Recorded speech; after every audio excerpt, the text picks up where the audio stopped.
నెలల్లో గొల్లపల్లి రిజర్వాయర్ ని పూర్తి చేసి కియా మోటార్ తెచ్చిన పార్టీ తెలుగుదేశం పార్టీ. ఏం తమ్ముళ్ళు, ఈ ప్రాంతంలో మార్పు వచ్చిందా లేదా అని మిమ్మల్ని అడుగుతున్నా. కియా మోటార్ రాకమునుపు ఎకరా 1,00,000 నుంచి 2 లక్షల రూపాయలు. ఇప్పుడెంత తమ్ముడు ఎకరా? 2 కోట్ల నుంచి 3 కోట్లు మనం ఉంటే 5 కోట్లు అయ్యేది. 50,000 మందికి ప్రత్యక్ష పరోక్ష ఉద్యోగాలు వచ్చాయా లేదా? మీ జీవితాలు మారాయా లేదా? ఇంకో పక్క ఇప్పుడే హెలికాప్టర్లో వస్తా ఉంటే చూసా, గొల్లపల్లి రిజర్వాయర్ చూసా, కియా మోటార్ మొత్తం ప్రాజెక్ట్ అంతా చూశాను, మనం తయారు చేసిన కార్లు చూశాను. ఇప్పటికి 12 లక్షల కార్లు ఇక్కడ తయారు చేసిన కార్లు దేశ విదేశాల్లో తిరుగుతున్నాయంటే అదే తెలుగుదేశం పార్టీ మార్కు. అవునా కాదా? 50,000 మందికి ప్రత్యక్షంగా పరోక్షంగా ఉద్యోగాలు వచ్చే పరిస్థితి వచ్చింది.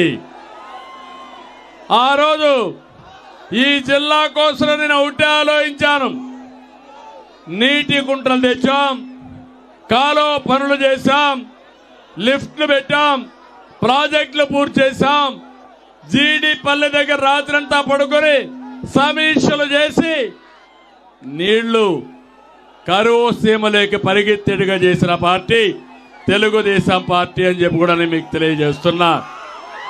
నేను ఆ రోజు ఆలోచించాను, అనంతపురం జిల్లాలో మైక్రో ఇరిగేషన్ రావాలి, బిందు సేద్యం తుంపర్ల సేద్యం రావాలి.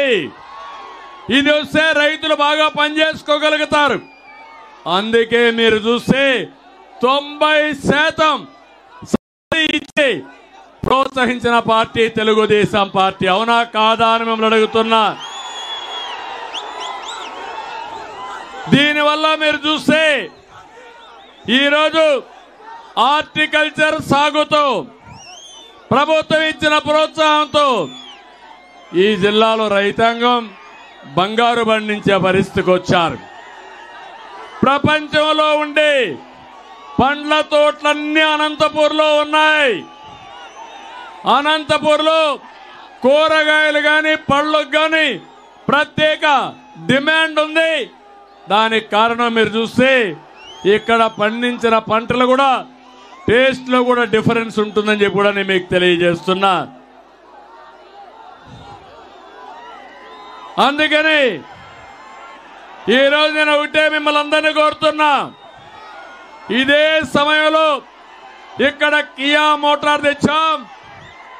5 ఏళ్లలో కియా మోటార్ వచ్చింది.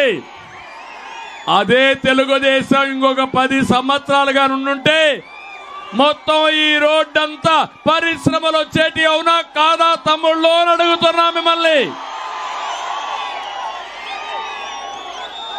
అంతేకాదు ఈరోజు మీరు చూస్తే అటు నీళ్లు ఇటు పెట్టుబడులు, ఉపాధితో అనంతపురం కేస్ స్టడీ. ఇంకొక విషయం కూడా మీరు గుర్తుపెట్టుకోవాలి. ఈరోజు ఈ ప్రాంతంలో చూస్తే ఎవరిది అభివృద్ధి ఎవరిది దోపిడీయో ఒక్కసారి మీరు ఆలోచించుకోవాల్సిన అవసరం ఉంది. దీనికి ఒకే ఒక ఉదాహరణ చెప్తున్నా. వైఎస్ఆర్ ముఖ్యమంత్రిగా ఉన్నప్పుడు 20 సంవత్సరాల కంటే ముందు నాలెడ్జ్ సిటీ తీసుకొచ్చాడు.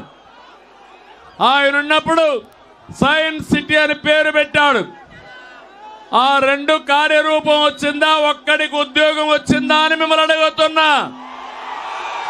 రైతుల భూములు పోయినాయా లేదా అని మిమ్మల్ని అడుగుతున్నా.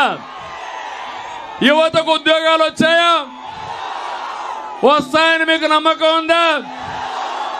అప్పటి నుంచి స్కీములన్నీ కూడా స్కాముల కోసమే రూపొందించారు. నాలెడ్జ్ హబ్లో ఇప్పుడు ముఖ్యమంత్రి పెద్ద ఎత్తున అవినీతికి పాల్పడ్డారు. 4500 ఎకరాలు.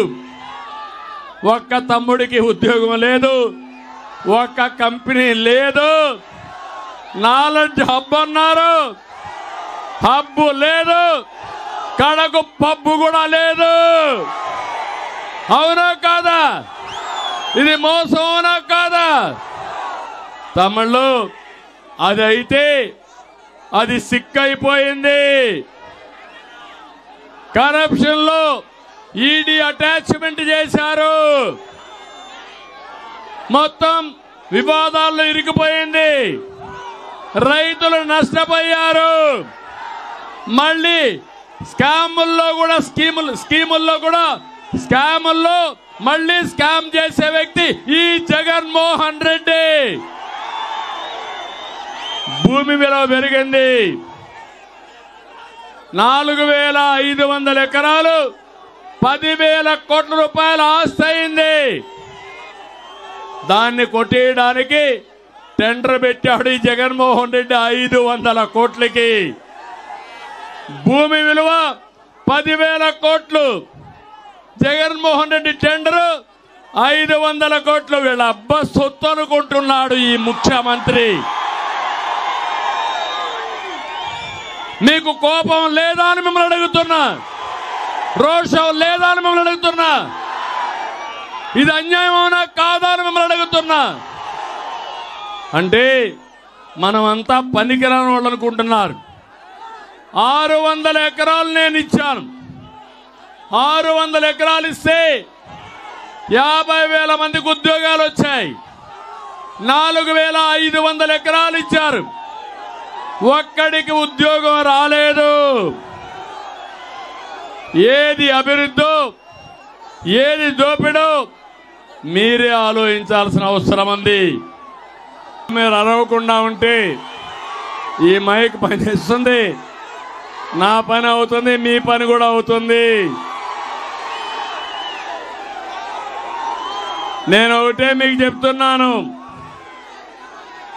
ఈ రోజు మీరు చూస్తే లేపాక్షి నాలెడ్జ్ హబ్ వచ్చి 4,500 ఎకరాలు కాదు, 8,864 ఎకరాలు డబుల్. ఇది తెలుగుదేశం పార్టీ హయాంలో ఈ ప్రాంతంలో నేషన్ వచ్చింది. ఎయిర్ బస్ కోసం ఎంఓయూ చేశాం. బిఎల్ కోసం ఆ రోజు ఒక ఎంఓయూ చేశాం. మెగా సోలార్ ప్రాజెక్ట్ వచ్చింది. సెంట్రల్ యూనివర్సిటీ వచ్చింది. ఏషియన్ పెయింట్స్ కోసం ముందుకు పోయాం. ఐటీ కారిడార్ గా తయారు చేయడం కోసం మనం ముందుకు పోయే పరిస్థితికి వచ్చాం. ఈరోజు మీరు గుర్తుపెట్టుకోవాలి, ఈ అనంతపురం వస్తే నేను పైన వచ్చినప్పుడు దిగుతా ఉంటే చూశాను, అడుగడుగున విండ్ మిల్ ఉంది, పక్కనే సోలార్ కరెంట్ ఉత్పత్తి ఉంది. అనంతపురంలో 47 లక్షల ఎకరాలు పొలం ఉంటే మీరు పంటలు పెట్టి మిగిలిన పంటల్లో సోలార్ గాని పండిస్తే కరెంటు ఉత్పత్తి చేస్తే దేశానికే పూర్తిగా కరెంట్ ఇచ్చే సామర్థ్యం ఉన్న జిల్లా ఏ జిల్లా? ఏ జిల్లా? తమ్ముళ్ళు, తెలుగుదేశం జనసేన జెండాలు దించాలి, వెనకాల కలపడాలి, మళ్ళీ ఎగరేద్దాం, మళ్ళీ ఎగరేద్దాం. కొన్ని దించి పట్టుకోండి, కొద్దిగా దించండి, మీడియా కూడా కవర్ చేయాలి. ఈరోజు మీరు ఒక్కసారి ఊహించుకోండి, ఒక గొల్లపల్లి పూర్తి చేసి కియా మోటార్ వస్తే గోదావరి నీళ్లు రాయలసీమకు తీసుకొస్తే ప్రతి ఎకరాకు నీళ్లు ఇస్తే ఈ రాయలసీమ రత్నాల సీమ అవుతుందా కాదా తమ్ముళ్ళు అని మిమ్మల్ని అడుగుతున్నా. మిమ్మల్ని అందరినీ బాగా చదివిస్తే, ఇంజనీర్లు చేస్తే, డాక్టర్లు చేస్తే ప్రపంచాన్ని జయించే శక్తి మీకుందా లేదా అని అడుగుతున్నా.